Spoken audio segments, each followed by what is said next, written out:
Seperti diketahui, sistem operasi Android saat ini menguasai pangsa pasar smartphone dunia. Firma riset IDC mencatat pada 2020 ada sebanyak 84,1% smartphone yang dikirimkan ke seluruh dunia berbasis Android dari berbagai versi. Di balik kesuksesan Android hari ini, sosok Andy Rubin tentu tidak bisa dikesampingkan dari sejarah industri teknologi, terutama ponsel pintar atau smartphone ya. Andy Rubin dikenal sebagai bapak Android sebab dialah yang menemukan dan mengembangkan piranti lunak yang kini di bawah naungan Google. Di kalangan orang awam, sosoknya mungkin tidak sebesar Steve Jobs atau Bill Gates, tapi sosok dan perjalanan karir Andy Rubin cukup menarik dan penting untuk disimak. Andrew E. Rubin atau lebih dikenal sebagai Andy Rubin adalah seorang programmer dan pebisnis asal Amerika Serikat. Rubin lahir tahun 1963 dan dibesarkan di Kapakua, New York, Amerika Serikat. Pada tahun 1977 hingga 1981, Rubin menempuh pendidikan di Horace Greeley High School di Kapakua, New York. Setelah lulus SMA, Rubin melanjutkan studi di Utica College, Utica, New York dan meraih gelar sarjana ilmu komputer pada tahun 1986. Setelah lulus kuliah, pria yang sangat menggandrungi robot ini bekerja sebagai software engineering spesialis robotik di perusahaan Optical Zeiss X-ray Microscopy di Thornwood, New York. Rubin bekerja selama kurang lebih 3 tahun, yakni pada tahun 1986 hingga 1989. Menurut Business Insider, Rubin pernah menghabiskan waktu setahun di Jenewa, Swiss untuk bekerja sebagai software engineering di sebuah perusahaan bernama Société Genepoise d'Instruments Physiques.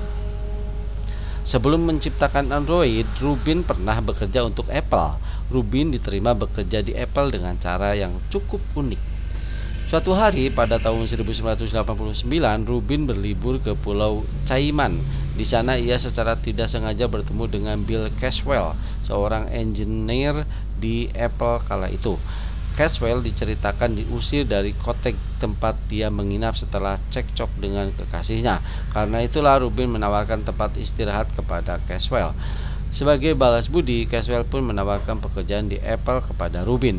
Rubin pun menerima kesepakatan emas itu dan mulai bekerja di Apple pada tahun 1989. Saat itu Apple dalam kondisi bisnis yang sehat berkat Macintosh. Di Apple, Rubin memulai posisi di bagian manufaktur lalu dipindah ke bagian riset Apple. Pada tahun 1990, Apple membuat sebuah perusahaan bernama General Magic dan Rubin ikut bergabung ke perusahaan spin-off itu. General Magic fokus pada pengembangan perangkat genggam dan komunikasi. Di General Magic, Rubin dan timnya berhasil mengembangkan sebuah software bernama Magic Cap. Sayangnya, usia Magic Cap tak panjang. Sambutan vendor handset terhadap Magic Cap minim, padahal Magic Cap sangat populer saat itu. Bahkan, Forbes menyebut kegagalan General Magic sebagai matinya perusahaan Silicon Valley yang penting. Setelah General Magic hancur karena Magic Cap gagal, Rubin dan beberapa veteran Apple mendirikan Artemis Research. Artemis Research mengembangkan web TV yang menjadikan cikal bakal penggabungan televisi dan internet. Artemis Research kemudian dibeli oleh Microsoft pada tahun 1997. Rubin pun akhirnya diangkut bersama tim Artemis Research lainnya. 2 tahun kemudian, tepatnya pada tahun 1999, Rubin memutuskan keluar dari tim web TV, yang otomatis keluar juga dari perusahaan Microsoft. Setelah hengkang dari web TV, Rubin menyewa sebuah ruko di Palo Alto, California. Rubin menyebut ruko itu sebuah laboratorium yang penuh dengan mainan robot koleksinya. Dari ruko ini muncullah ide untuk mendirikan perusahaan baru bernama Danger Inc. yang dibangun Rubin bersama beberapa rekannya. Perusahaan ini menelurkan sebuah perangkat bernama Sidekick. Nama asli perangkat ini adalah Danger Hip Top, tapi lebih dikenal sebagai T-Mobile Sidekick. Sidekick memiliki toko aplikasi layaknya Google Play Store dan juga penyimpanan komputasi awan. Handset ini juga memiliki Google sebagai mesin pencari default. Pada tahun 2002, Rubin pernah memberikan kuliah di Stanford mengenai pengembangan Sidekick.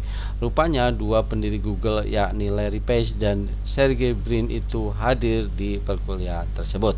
Larry Page dan lalu menemui Rubin dan ingin melihat Sidekick dari dekat. Page terkesima dengan Sidekick yang memuat Google di dalamnya. Disinilah titik awal Page memikirkan ide ponsel Google beberapa tahun kemudian. Pada masanya, Sidekick adalah perangkat yang tidak umum dan melampaui zaman. Menurut Rubin, Sidekick dapat mengakses data seluler dan memiliki kemampuan telepon. Rubin menolak anggapan bahwa Sidekick adalah PDA. Menurutnya, perangkat ini adalah ponsel yang menjadikan platform utuh, mengembangkan pihak ketiga.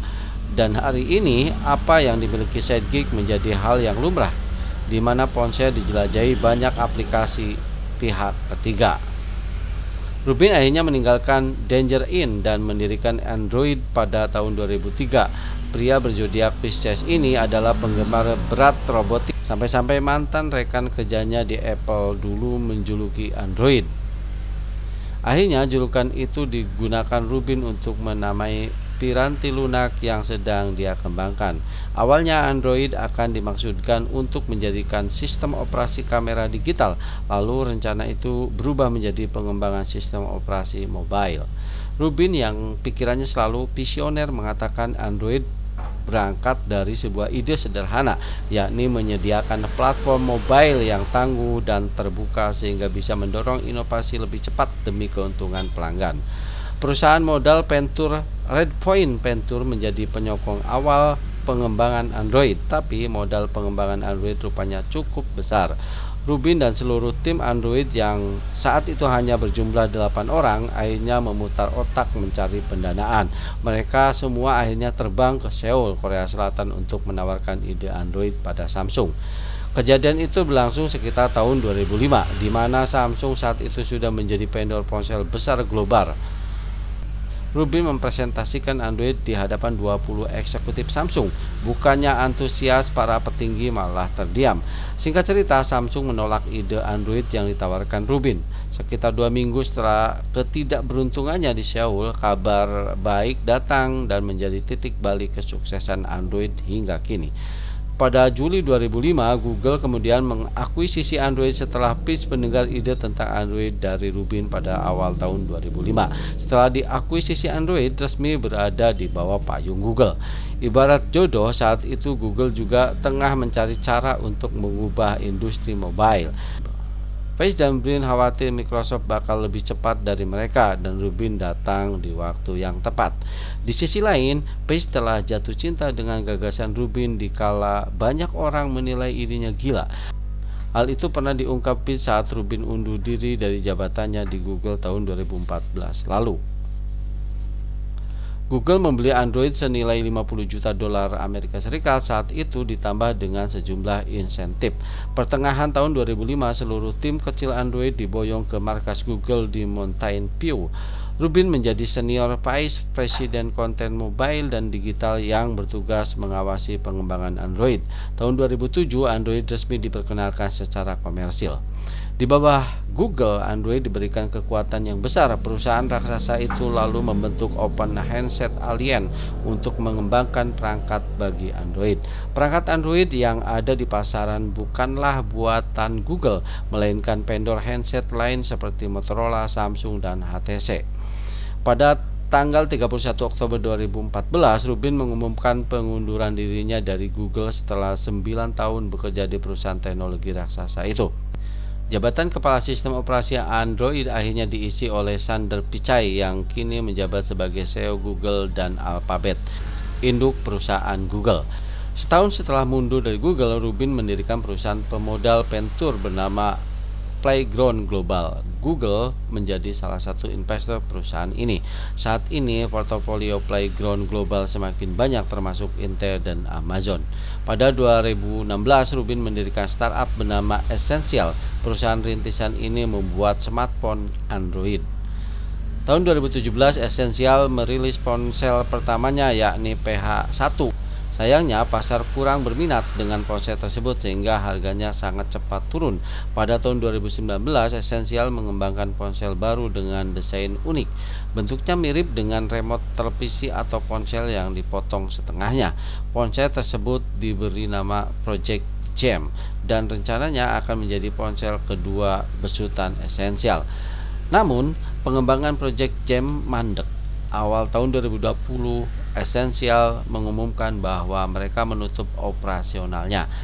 Karir Rubin seakan seret setelah keluar dari Google. Terlebih ia didera beberapa masalah pribadi yang menyeretnya ke ranah hukum.